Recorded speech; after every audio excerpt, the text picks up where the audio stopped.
आरिफ को जॉब मिल गई है। हाँ, अम्मी बता रही थी रात को। तुम एक काम करो, रामिश साहब को फ़ोन करो और उनका शुक्रिया अदा कर दो। शुक्रिया की कोई ज़रूरत नहीं है, उनके नज़दीक शुक्रिया की कोई अहमियत नहीं होती। ठीक, जैसे तुम्हारी मर्जी। क्या बात है ज़रबाब, मुझे ऐसा क्यों लग रहा है कि आप बहुत संजीदा हो गए? कोई बात है, कोई शिकायत है मुझसे? जैसे तुम्हें तो मेरी शिकायत की बहुत परवाह है ना, बहुत बात मानती हो तुम मेरी। अगर ऐसा होता ना तो अपना हुलिया दुरुस्त रखती तुम। कल जवेरिया के सामने कितनी शर्मिंदगी हुई मुझे जानती हो तुम? इसी हालत में उसके सामने आ गई थी तुम। क्या सोच रही होगी? क्या इमेज बना होगा उसकी नजर में तुम्हारा कि ज़रबाब की बीवी ये है?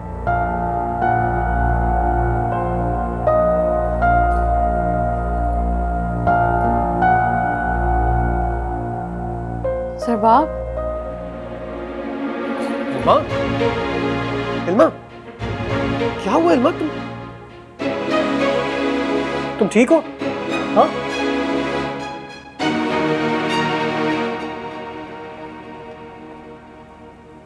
अम्मी, अम्मी, हाँ, मेरा नाश्ता कहाँ है? महारानी साहबा की सवारी तशरीफ लाएगी तो कुछ बनेगा ना। वो तो अपने दीवाने खास से नहीं निकली अभी तक। अम्मी जी, मेरा ऑफिस का पहला दिन है, मैं लेट नहीं हो सकता हूँ। प्लीज आप जल्दी से मेरे लिए चाय बना दी। ये सोबिया साहिबा है कहाँ? सो रही है बेचारी, उसका क्या कसूर? से क्या पता कि महारानी साहब उठेंगी नहीं सवेरे। अम्मी जी, अम्मी, अम्मी कोई दूध का ग्लास, ग्लूकोज, कोई जूस कुछ पड़ा हुआ है घर में? तुम पर क्या फता पड़ी है? इल्मा की तबीयत खराब हो गई है, वो बेहोश हो गई है। बेहोश हो गई है तो डॉक्टर के पास लेकर जाओ। अम्मी उसका ब्लड प्रेशर लो है, कुछ पड़ा, मैं खुद ही देख लेता हूँ। चलो, ये नया ड्रामा शुरू हो गया। बहुत हो गया, मुझे देर हो रही है। अरे नाश्ता तो करना, बना देती हूँ। रहने दें।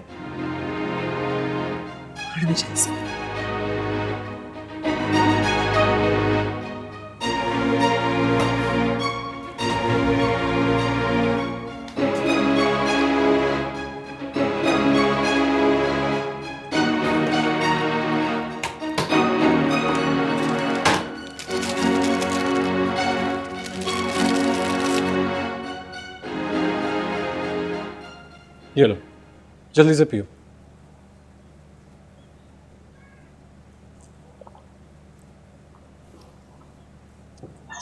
क्या बस? इल्मा, तुम्हारी तबीयत ठीक नहीं है, ये जूस पूरा खत्म करो। इंसान को अपनी तरफ से इतना भी केयरलेस नहीं होना चाहिए यार।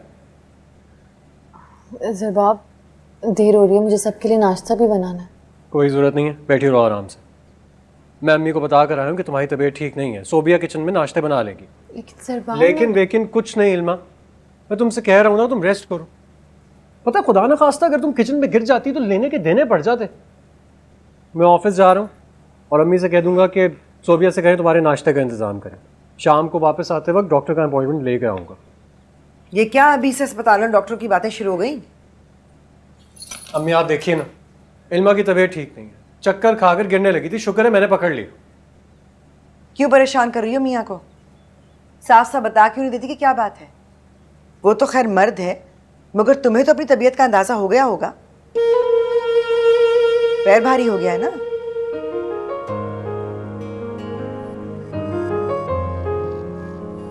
पता नहीं अम्मी, शायद। तुम्हें पता हो या ना पता हो, मुझे पता चल गया है।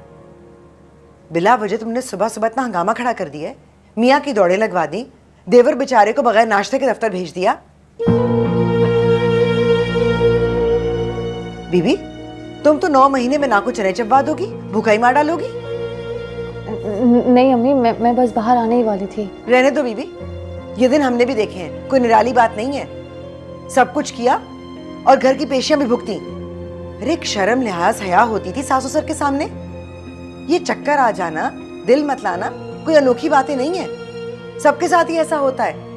मगर कोई बिस्तर पकड़ कर नहीं बैठ जाते थे, मुर्गे की पहली बांग के साथ उठते थे और चौकीदार की पहली सीटी के साथ आंख लगती थी। अब तुम भी अपने तख्ते खास से उतरो और नाश्ता बना कर दो, मुझे भी और अपने मियाँ को भी। देवर को तो वैसे तुमने भूखे पेट दफ्तर भेज ही दिया है।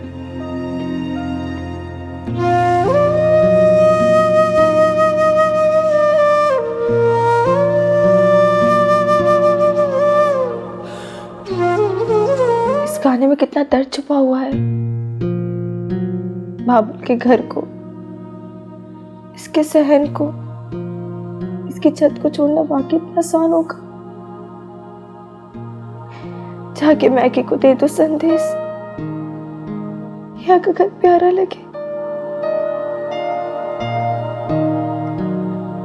सीमा, तुम्हें अब भी याद आ रही है ना?